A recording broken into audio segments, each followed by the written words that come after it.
आज আমি বানাবো মোচার একটি অপূর্ব রেসিপি আর খুবই সুস্বাদু মোচার ধোকার কালিয়া, যেটা গরম ভাতের সঙ্গে খেতে, রুটির সঙ্গে খেতে অপূর্ব লাগে। চলুন বানাই।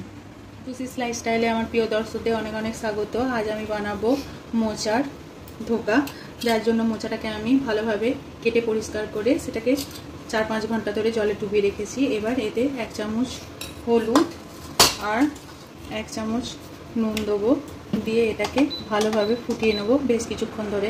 আর এর যে কালো কষটা একটু ভালোভাবে ছেঁকে নেব।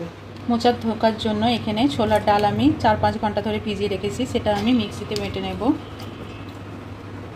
ছোলার ডালের সাথে 1 টুকরো আদা আর কিছুটা পরিমাণ দিয়ে দিয়েছি কাঁচা লঙ্কা।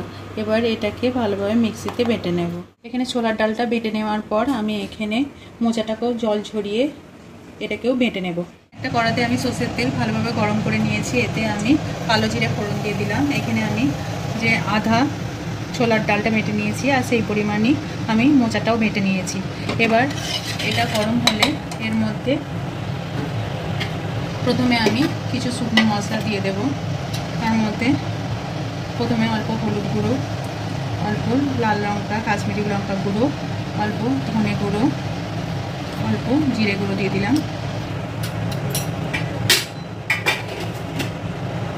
এবার শুকনো মশলাটাকে একটু তেলের মধ্যে এইভাবে নাড়াচাড়া করে নিয়ে এর মধ্যে এই বাটা দুটো দিয়ে দিলাম, দিয়ে ভালোভাবে একটু নেড়ে চেড়ে তেলের সাথে মাখিয়ে নেব। এবার এই মিশ্রণটার মধ্যে আমি পরিমাণ মতো একটু চিনি আর স্বাদ অনুসারে একটু নুন দিয়ে দেব, দিয়ে ভালোভাবে এইভাবে একটু নেড়ে চেড়ে নিয়ে যখন কড়া থেকে উঠে আসবে তখন এটাকে গ্যাসটাকে বন্ধ করে দেবো। এখানে পুরটা হয়ে গেছে। এবার একটা থালাতে আমি এখানে থালার মধ্যে আমি ঘি নিয়ে ভালোভাবে গুলিয়ে নিয়েছি। এবার এই পুরটাকে এই থালার মধ্যে সেট করে নেব। এভাবে ট্যাপ করে করে একটু বসিয়ে নিয়ে এটাকে আমি ঠান্ডা করে নেব। এবার এটা একটু জমে গেলে মোচা আর ডালের যে মিশ্রণটা এইভাবে কাট করে নেব, দিয়ে ধোকার শেপে বুটকি বুটকি করে তুলে নেব। সমস্ত পিস কটা একটা থালাতে তুলে নেওয়ার পর এখানে কড়াতে আমি সরষের তেল গরম করে দিয়েছি। এবার লো ফ্লেমে ধীরে ধীরে আমি এগুলোকে ভেজে নেব, একটু লাল লাল করে ভেজে নেব। মোচার ধোকাগুলো লাল লাল করে ভেজে নেওয়ার পর আমি কড়াতে তেলের মধ্যে দুটো তেজপাতা, একটা দারচিনি আর কয়েকটা ছোটো এলাইচি দিয়ে দেবো, দিয়ে ভালোভাবে নেড়ে চেড়ে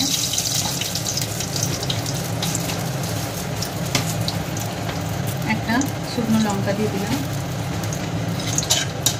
এই সবটা ভালোভাবে ভেজে নেওয়ার পর এখানে আমি টমেটো, আদা, কাঁচা লঙ্কা পেস্ট বানিয়ে রেখেছি, এটাকে দিয়ে দেবো।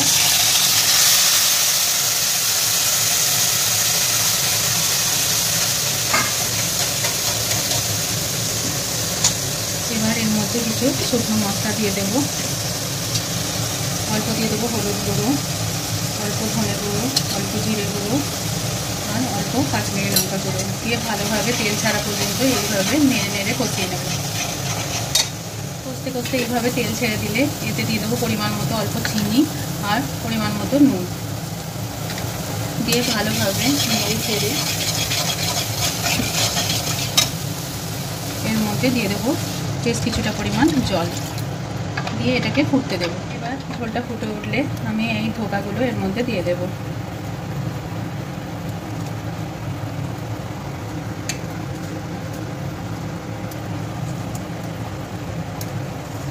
আর বেশ কিছুক্ষণ একটু ফুটিয়ে নিয়ে গ্যাসটাকে বন্ধ করে দেব। এবার কিছুক্ষণ পর আমি ঝোলটা ফোটার পর শেষকালে একটু গরম মশলার গুঁড়ো আর 1 চামচের মতো গাওয়া ঘি দিয়ে গ্যাসের ফ্লেমটাকে বন্ধ করে দেবো, আর কিছুক্ষণের জন্য এটাকে চাপা দিয়ে রেখে দেবো। মোচার এই ধোকা রেসিপিটি যদি আপনাদের ভালো লেগে থাকে আমার চ্যানেলটিকে সাবস্ক্রাইব করবেন, আমার ভিডিওগুলো শেয়ার করবেন। ধন্যবাদ।